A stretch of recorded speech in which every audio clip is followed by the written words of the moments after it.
Welcome to this episode of The Compressor Guru.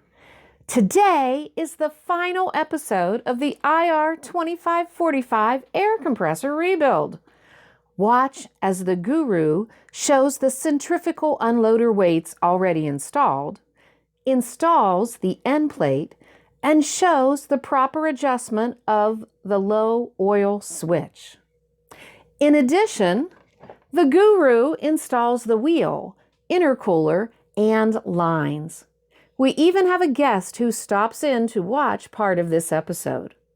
See all our hard work come to fruition in this culminating episode of the IR 2545 rebuild. And without further ado, here is the Compressor Guru. Hi. I didn't make a mistake. I did, however, lose the video clip of me putting the wire in on the counterweights, on the governor weights, and putting this cover back on. There's a couple important things to know. So I literally took it back apart before we shipped it to show you these couple steps. I'm a little disgusted right now. Have you noticed when I drop something I giggle, and when I hurt myself I kind of laugh after I suppress that word? I'm smiling in disgust. Anyway, we're going to finish this machine again. You'll notice that we already had it taped up. The lines are on. All that, so this is going to be out of order, but it's going to be in order in the videos. So Val, if you can take a good shot of that in there. That's what the lacing wire should look like after it's through the bolts. Do you need the light? No. Okay. That's what the lacing wire should look going through those bolts. And this is kind of hard to turn over because it's fresh, and I got the suction and discharge covered. But I told you earlier that you would see why this is offset, and here we go. I said that was an eccentric, and it is. You notice it stays centered with the center of the crankshaft. This pin is going to go in the end of the unloader valve, just like that, and that pin goes in here, and when these governor weights come out, that goes in further. And can you see this pin move, Val? Can't hold it straight. Just a minute. When the compressor is over 400 RPM, those governor weights swing out, and when it shuts down, can you see that pin being pushed? We'll do it again. So that pin is against the spring-loaded plunger in there, and when those weights go together when the machine shuts down, see that little bit of movement? Mm-hmm. That operates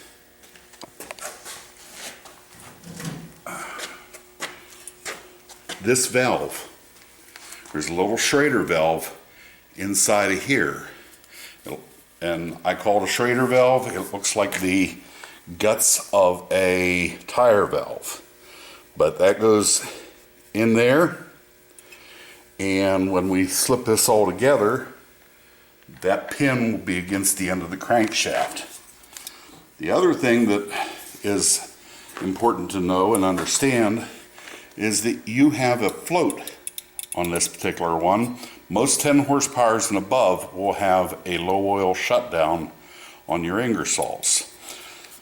So this is set and level, and that float, when the oil's in it, comes up like that. Now if you listen very carefully, so I'm going to quit talking.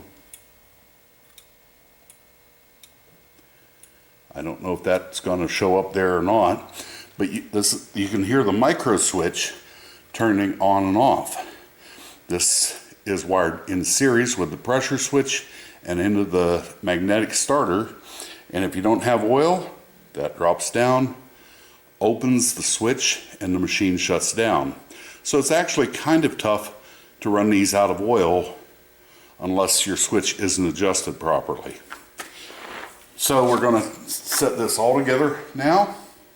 I got my bolts. I'm going to put the pin in where it belongs and work my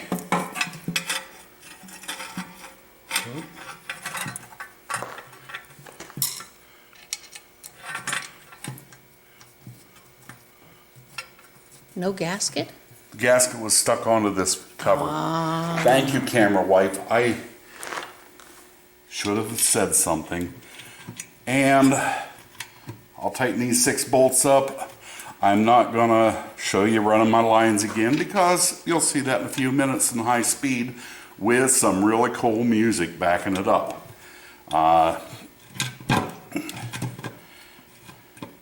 In our final couple scenes we shot, we had the president of local CMA chapter here, and we pulled up some Will Seagrave music. Will was a CMA member. The only reason he isn't is because he's with Jesus now, and he could play blues guitar, and he did a bluesy kind of worship music, and worship isn't actually bluesy because we're praising God. And he had a real special way of playing a guitar in a blues way and worshiping God. So you're going to hear that. This will all be put back together then. But I wanted to show you that pin, the eccentric, and the way the wire was run. And I especially wanted to show you this, this switch. Now if you look here, the switch has a little tiny arrow right at the very top. If that little arrow is at the top, it's adjusted properly. So it's idiot proof. You don't have to wonder, oh, do I have that float in the right place? If you've got this perfectly top dead center, that float is adjusted right for this machine. So that's your proper adjustment. I'm going to put the oil back. I'm going to tighten up the screws, put the oil back in it, tighten up the lines. You'll see me do it the first time later. This is out of sequence. But when I couldn't find this clip, I'll just smile because that's a good way for me not to show my disgust. This is the Compressor Guru. Thank you. I don't know how much I'm going to edit out of this or what, but thank you. I'm going back together. This is ready to ship. We're here in the shop with a live studio audience. Pan the camera and show the entire studio audience today. What are you doing? Hi, Jeff. Introduce yourself. Hi, I'm Jeff Laniger. I'm president of Chicago Glory Riders from CMA. I'm here to harass my friend. Okay, enough out of the peanut gallery. Thanks. What we're going to do is we've already bolted this down to the pallet to ship it back to the customer, which is a total of 3 miles away. And we're moving on. We're going to finish this rebuild up. I already put the gaskets on here. The gaskets fit very snugly around the tube. This is the intercooler. And remember, we have mounting brackets that we've left these bolts loose on. Need help? Oh, okay, I'm okay. And we're going to put those back in. And I already got the bolts. I'm going to slip a bolt through.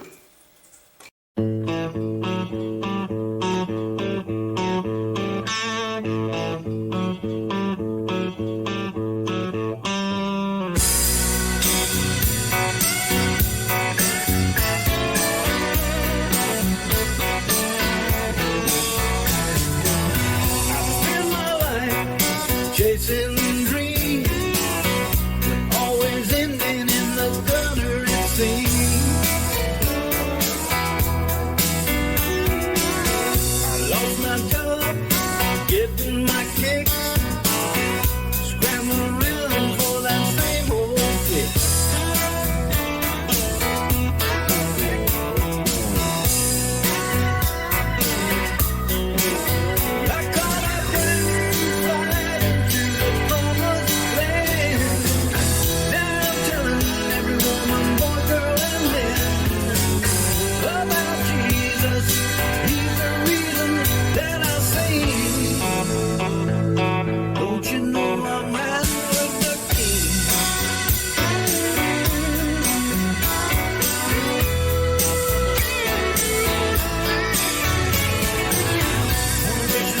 visit to the new frontier.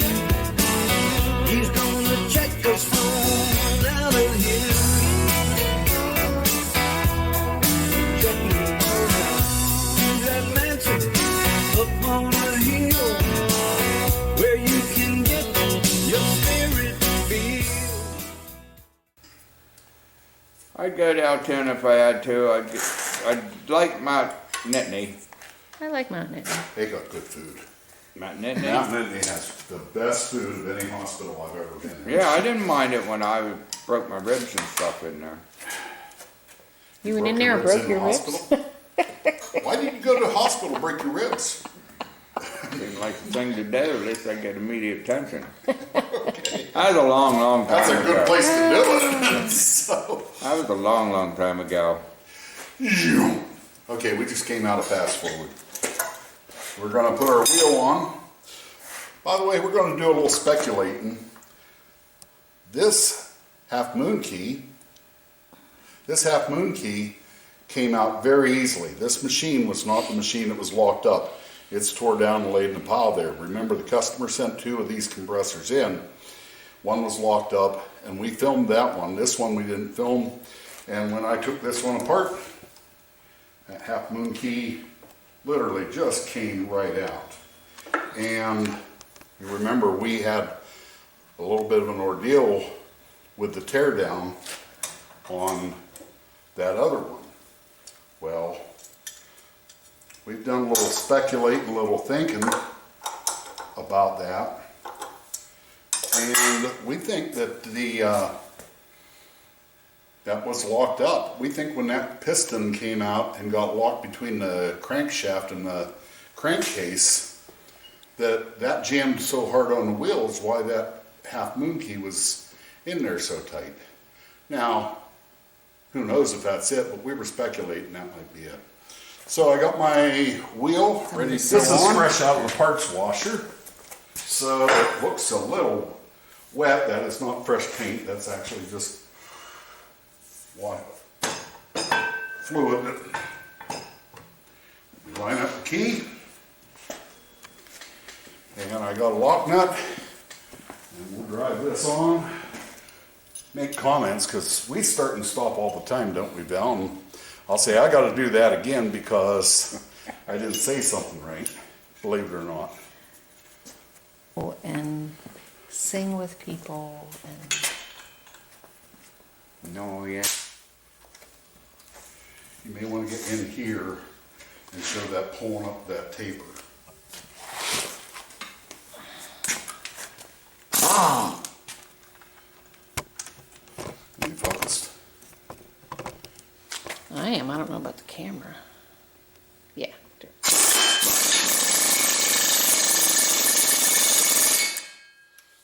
And ooh, it has a nice ring. And that's as tight as we're going to get that. We're not going to worry about it. It's got a lock washer on it. And we went all the way in, and you saw how nicely that pulled right up on that shaft. And if we went to pull it right now, we'd have to put the puller back on it to get it off. It's that simple. Good for you, it's good for me. I think it's too high. Maybe not. Well, he can always No, I'm let going to it let back it down. down. It doesn't have to run to come down. So, the studio audience wanted it higher. Now, he can put the lines on. So, we have a little check valve that helps operate the unloader system and helps bleed the machine down when it's shut down and the governor weights come out and unload it. And this, I've seen them where the rubber's up in them, they're not free. This one is in very good shape. We're not going to replace it. That's a normal replacement. Also, there was no issue with the unloader, so we're not replacing this valve either. I'm going to put the unloader on, and then I'm going to put the lines on, and this will be about all there is to it. I told you the lines went on like a little jigsaw puzzle.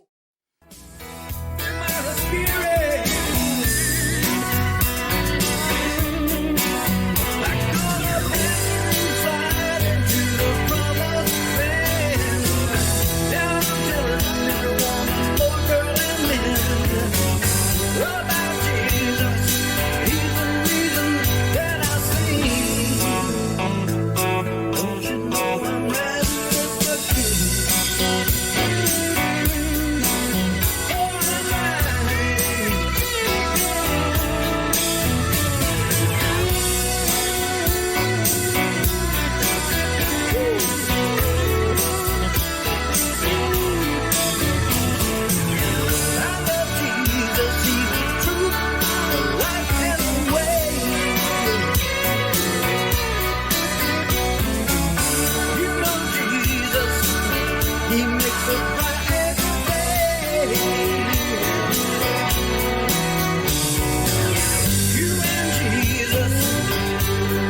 Okay, this machine's done. The oil's in it. All the bolts have been torqued or are tight. This is a complete rebuild. And I'm going to put a little bit of masking tape over these holes so that nothing can get in it because it will be in long-term storage. Oh, I found a bolt I didn't tighten. Give me a second. 14. 14.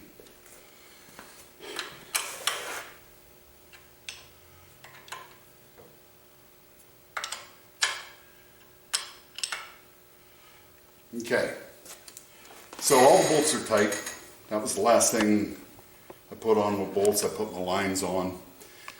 This particular machine rebuilt for about 35 to 40% of the cost of the new one. This is very worthwhile. This is a complete rebuild. All your big parts were good. The cylinders, the pistons, even the wrist pins were good. So the basic overhaul kit covered the machine, which is, I'd have to look at paperwork, but I think the basic overhaul kit was $6.5. That was the aftermarket. The OEM kit to do this is right around $1,000.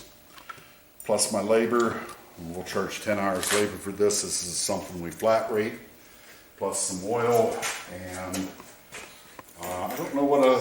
I don't think we have any other incidental charges in this. Now, at the beginning of this series, we tore down a different compressor because the customer sent us two, and I thought that'd be the more interesting one to tear down. And it had broken a connecting rod, a piston came down in the crankcase and locked the machine up, and we had an ordeal getting the keyway out, and there were a few other problems tearing that particular machine down.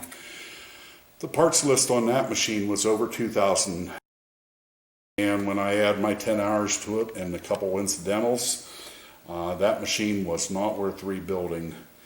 However, this one was a very boring teardown. We didn't see any broken pistons or anything else. And anyway, this will be delivered back to the customer before the end of the week.